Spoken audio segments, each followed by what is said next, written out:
18वीं सदी का भारत, मुगल साम्राज्य अब ढलान पर था।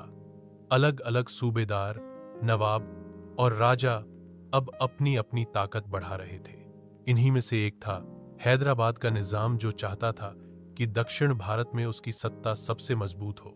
लेकिन उस समय भारत में एक और ताकत तेजी से बढ़ रही थी, अंग्रेज ईस्ट इंडिया कंपनी, और उनके सामने थे फ्रांसीसी, जो भारत में अपने व्यापार और सैन्य प्रभाव को जमाना चाहते थे।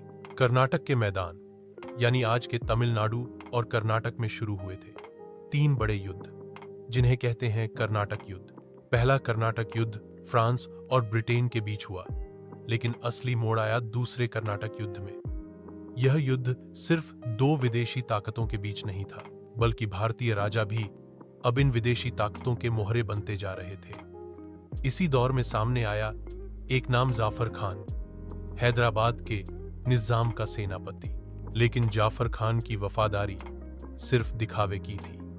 जब हैदराबाद और अंग्रेज मिलकर कर्नाटक के नवाब चंदा साहिब और फ्रांसीसी सेनाओं से लड़ रहे थे, तब जाफर खान ने किया सबसे बड़ा विश्वासघात। जैसे ही युद्ध शुरू हुआ, जाफर खान ने अपनी सेनाओं को पीछे हटा लिया। हैदराबाद की फौज अकेली पड़ गई और युद्ध का पलड़ा तुरंत फ्रांसीसी पक्ष में झुक गया। यह गद्दारी बहुत भारी पड़ी।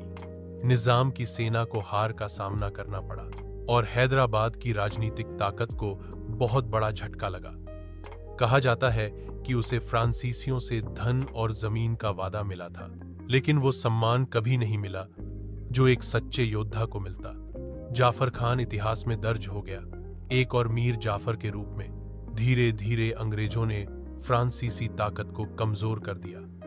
हैदराबाद का निजाम अंग्रेजों का सहयोगी बन गया, लेकिन सिर्फ नाम का शासक रह गया।